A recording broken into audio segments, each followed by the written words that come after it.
Lecture du bienheureux apôtre Paul aux Corinthiens. Mes frères, il me semble que Dieu nous traite, nous les apôtres, comme les derniers des hommes, comme des condamnés à mort, puisque nous sommes donnés en spectacle au monde et aux anges et aux hommes. Nous sommes fous à cause du Christ, mais vous, vous êtes sages dans le Christ. Nous sommes faibles et vous, vous êtes forts. Vous êtes honorés et nous sommes méprisés. Jusqu'à cette heure, nous souffrons la faim, la soif, la nudité. On nous frappe au visage.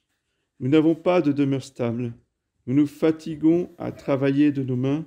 On nous maudit et nous bénissons. On nous persécute et nous supportons. On nous blasphème et nous prions.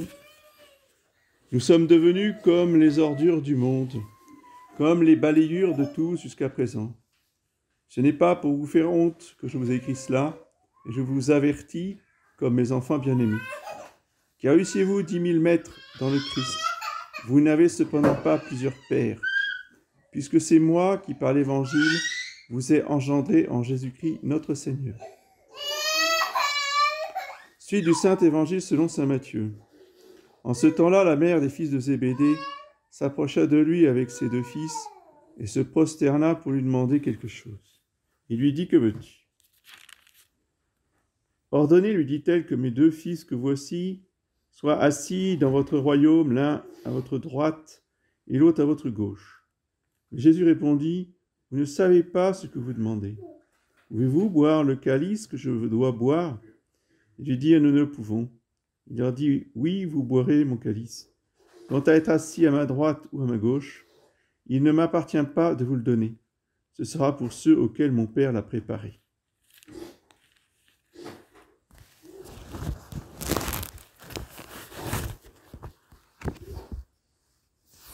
C'est les annonces de la semaine, aujourd'hui.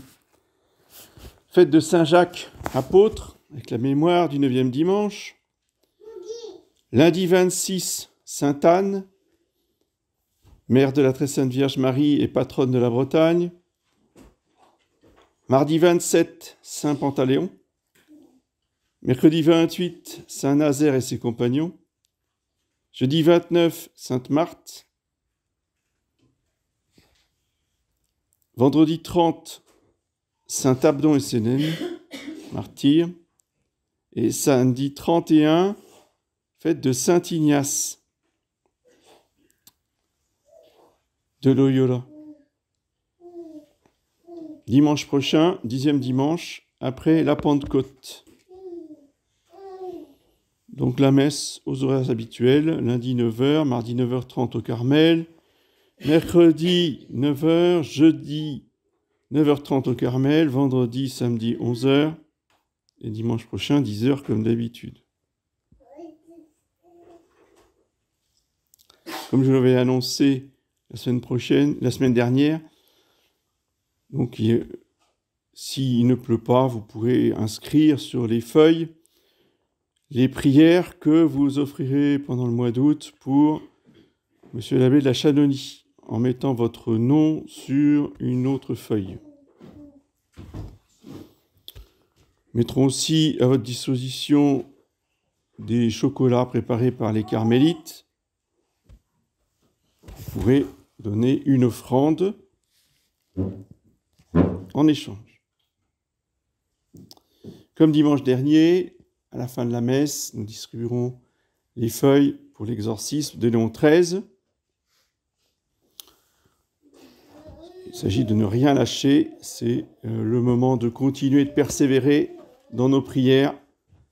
Les choses bougent, les choses avancent, mais on est encore très très loin du but. Il faut donc persévérer.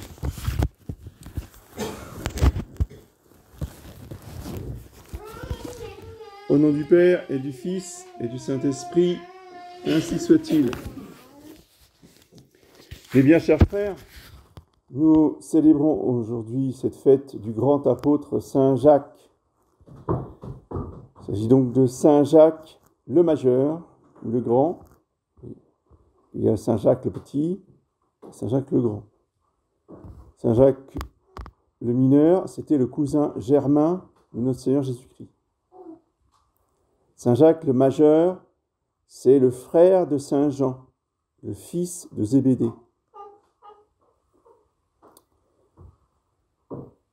Saint Jacques et Saint Jean, qu'on appelait les fils du tonnerre, parce qu'ils voulaient faire tomber la foudre sur une ville qui n'avait pas voulu recevoir notre Seigneur Jésus. Sont eux aussi, ces deux frères, Saint Jacques et Saint Jean, que notre Seigneur aimait beaucoup, surtout Saint Jean, mais Saint Jacques aussi, puisque il faisait partie des 3 privilégiés avec Saint Pierre pour la transfiguration et pour la sueur de sang au jardin des Oliviers. Donc c'est un apôtre particulièrement aimé de notre Seigneur. L'évangile d'aujourd'hui était très intéressant, parce que ça montre bien que même chez les grands saints, c'est comme chez nous, c'est pareil. Ça leur suffit pas d'être apôtres. Ça leur suffit pas d'être des grands privilégiés, amis, intimes du Seigneur. Non, ça suffit pas. Il faut que maman, on envoie maman parce que il y aura peut-être le Seigneur Jésus va peut-être dire à maman, parce que nous, il ne va pas nous le dire. Alors on envoie maman pour dire, vous ne pourriez pas mettre mes fils à droite et à gauche? Non, mais l'ambition ne s'arrête pas, il n'y a pas de limite. Vous voyez, toujours comme ça. Je suis très souvent comme ça. Mon fils doit être évêque, évidemment, c'est mon fils. Et même cardinal. Vous ne pourriez pas le nommer secrétaire d'État? Ça a toujours été comme ça. Et notre Seigneur botte en touche. Il ne répond pas. Et ça, c'est pas, ça ne vous regarde pas. On se calme. Ce qui montre, vous voyez, les apôtres très humains.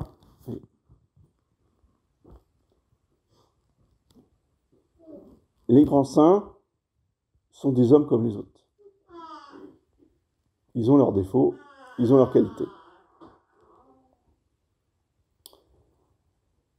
Et justement parce qu'ils sont élevés très haut, ils auront de très grandes épreuves. Toute l'épître de saint Paul s'applique à la lettre près, à la virgule près à saint Jacques.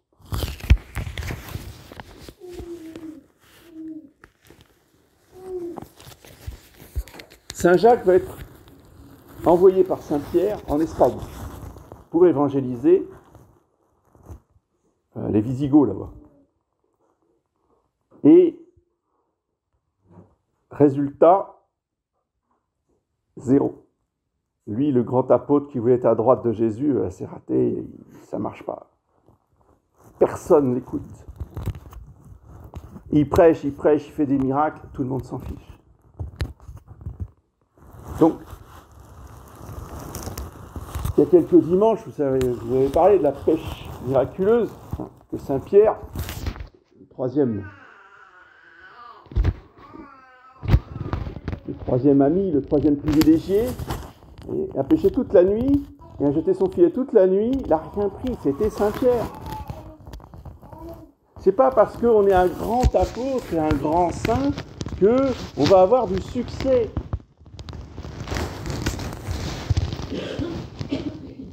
Saint Jacques, il va aller spécialement en Espagne depuis Jérusalem, il va y passer des années, et puis il va retourner à Jérusalem sans rien.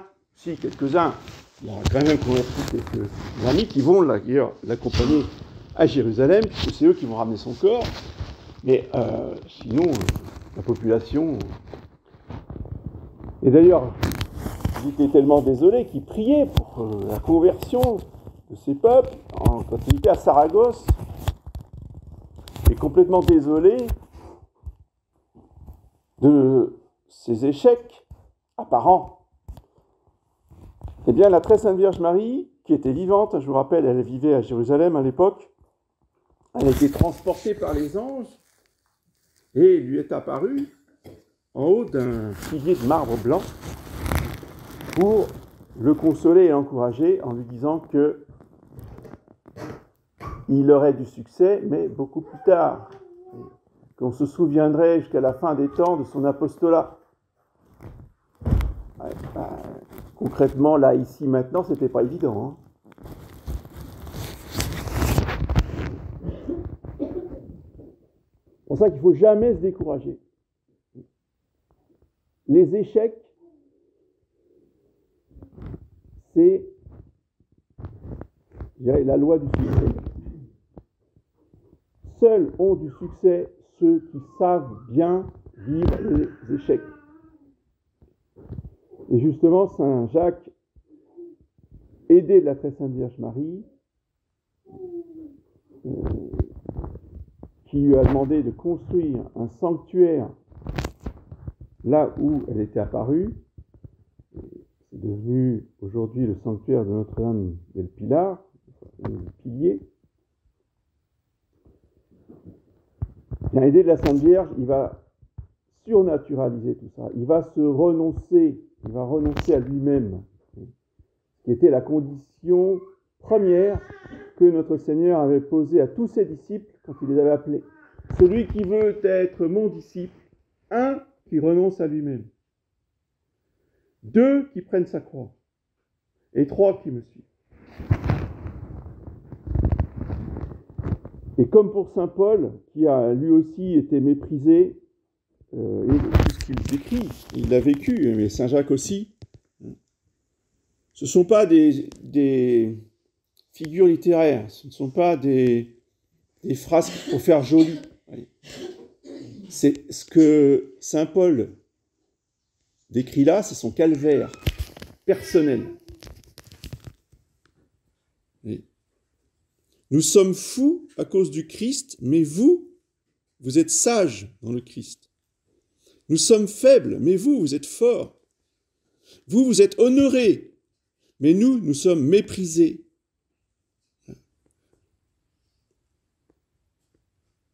On nous maudit et nous bénissons. On nous persécute et nous le supportons. On nous blasphème et nous prions. Nous sommes devenus comme les ordures du monde, comme les balayures de tous. Voilà comment sont traités les amis personnels, privilégiés, les 12 colonnes de l'Église pendant leur vie. Déjà, demandons à saint Jacques la grâce de ne pas nous laisser obnubiler, séduire par les apparences. Le clinquant, le matu vu, l'étalage, le nombre facile, etc. Tout ce qui fait les lois du monde, de la publicité, du show business. Voyez.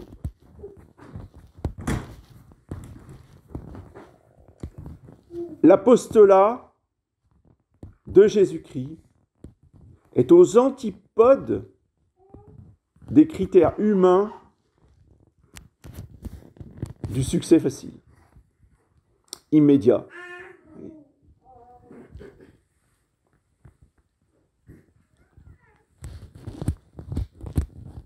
Après cet échec dans son apostolat, saint Jacques va retourner à Jérusalem et il va devenir l'évêque donc, de Jérusalem. Et ce qui est très intéressant dans la vie de saint Jacques, que je vous conseille de lire, spécialement dans les Bollandistes, c'est qu'une fois qu'il est retourné à Jérusalem, il va être en butte à 2 sorciers.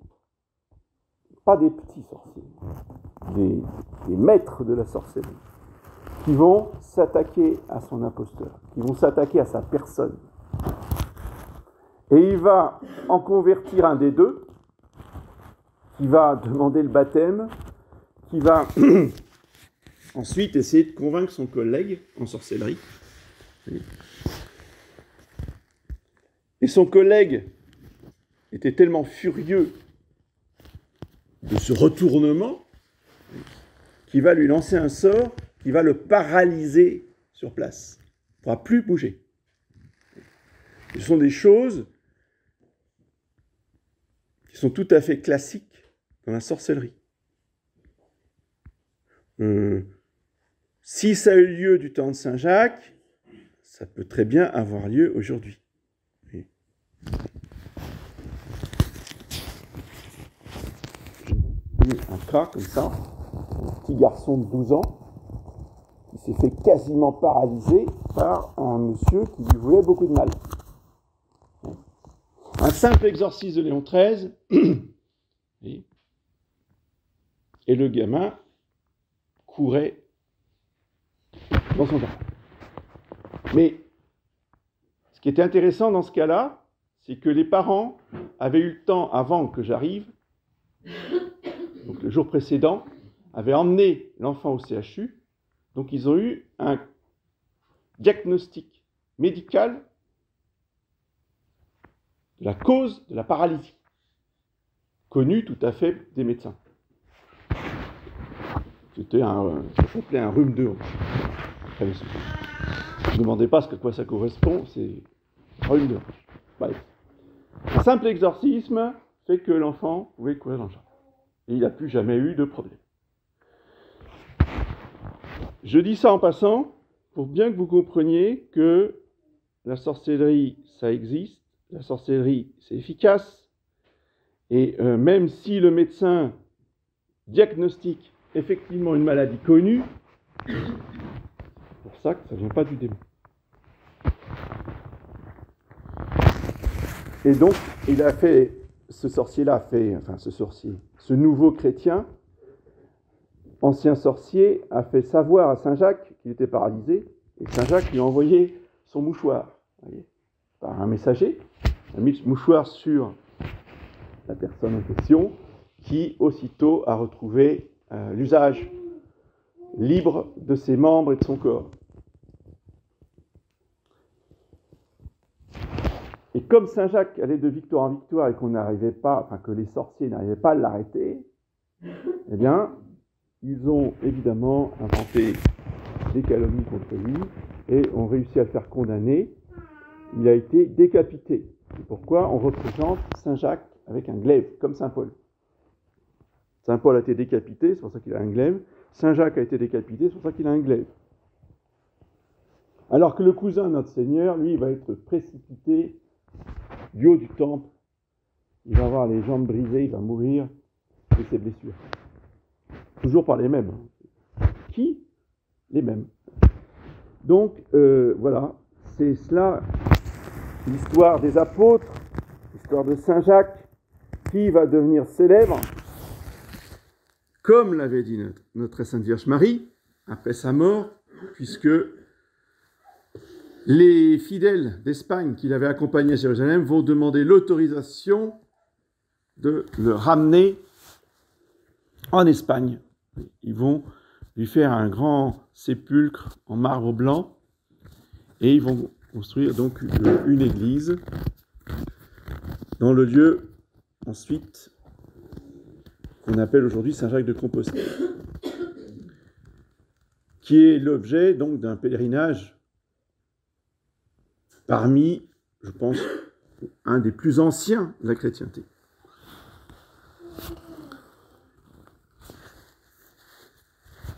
Le pèlerinage est un bon complément de la retraite.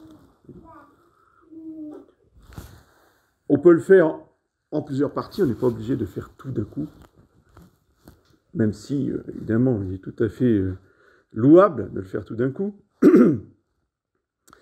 Mais il est bon de reprendre cette tradition du pèlerinage de Saint-Jacques, comme on a fait pour le pèlerinage du Trobreuse, parce que ce sont les pèlerinages les plus anciens et qui nous valent de très grandes grâces.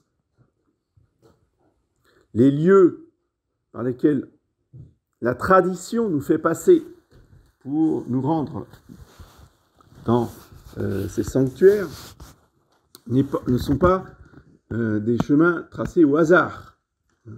Il y a de très nombreux sanctuaires, de très nombreux calvaires, une richesse architecturale, de grâce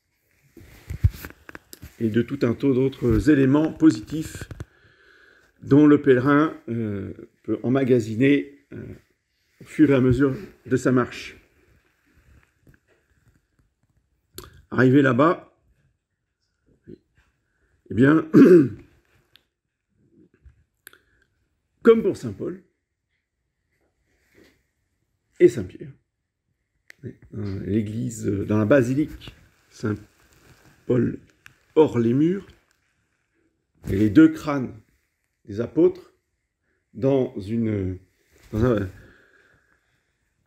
reliquaire en verre exposé, vous voyez, côte à côte, eh bien, à Saint-Jacques de Compostelle, dans une niche aussi, dans un reliquaire en verre, vous avez le crâne de Saint-Jacques exposé, puisqu'il a été, je vous rappelle, décapité par le glaive. Et donc, sachez-le, la tradition veut que l'on applique notre front, c'est-à-dire qu'il faut monter derrière l'autel par l'escalier, et quand on passe devant la relique, on pose son front sur la relique du crâne de Saint-Jacques, soit pour guérir des maladies du cerveau, soit pour être préservé des maladies du cerveau. Soit on l'a pas, de toute façon, on va mettre sa tête contre la tête de Saint-Jacques pour qu'il protège notre tête. Et de voir des foules défiler devant la relique en faisant ce geste de foi, non pas de superstition, mais de foi, est très marquant. J'ai même vu les jeunes qui m'accompagnaient pendant le camp UICF que j'ai fait là-bas, et qui étaient des jeunes des lycées nantais qui ne pratiquaient absolument pas notre religion. J'étais, on va dire, catholique de papier, de baptême. Même eux, vous voyez, ont fait ce geste pour nous accompagner, entraînés par l'exemple. Et c'est ça la grâce des pèlerinages. On a bien vu aussi à Fatima, tous ces pèlerins qui font le chemin de Lucie, à genoux. Ça aussi, ça marque beaucoup. On était passé avant à Fatima. On avait 2 communistes avec nous.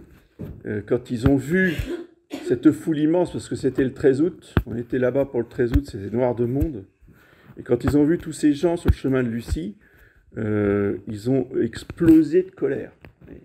Attention, communistes. Mais c'est comme quoi, si vous voulez, les actions de piété faites au cours de ces pèlerinages ont une puissance qu'on ne peut pas imaginer. C'est pour ça qu'il faut les faire, il faut en garder la tradition et les mettre en pratique dans la mesure où on le peut, évidemment, où cette grâce nous est donnée. Mais que Saint Jacques, ce matin, nous donne la force et le courage, ravive notre foi pour suivre notre Seigneur après avoir pris notre croix. Tous les apôtres nous montrent, si vous voulez, l'exemple du martyr. Ils ont tous été martyrisés, 12, il n'y en a pas un qui est mort dans son lit. Et Saint Jacques en particulier, qui nous montre que même si on peut faire des miracles, même si on est,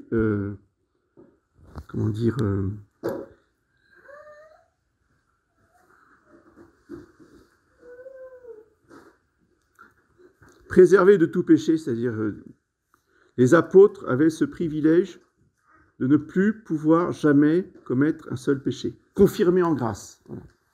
L'expression que je cherchais. Donc, confirmé en grâce d'une sainteté absolument sublime, eh bien, ils ont tous fini par verser leur sang pour notre Seigneur Jésus-Christ. Eh bien, que Saint Jacques nous accompagne tous les jours de notre vie. Nous ne savons pas comment nous finirons, peut-être dans notre lit, hein. Mais même si nous terminons notre vie dans notre lit, il faut que ce soit avec la foi et la charité des martyrs. Comme sainte Thérèse de l'Enfant Jésus, qui voulait être martyr, le Seigneur n'a jamais voulu, sainte Thérèse d'Avila, qui voulait mourir assassinée par les morts.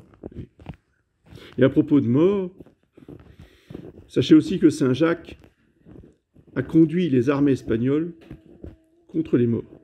Donc, évidemment, bien longtemps après.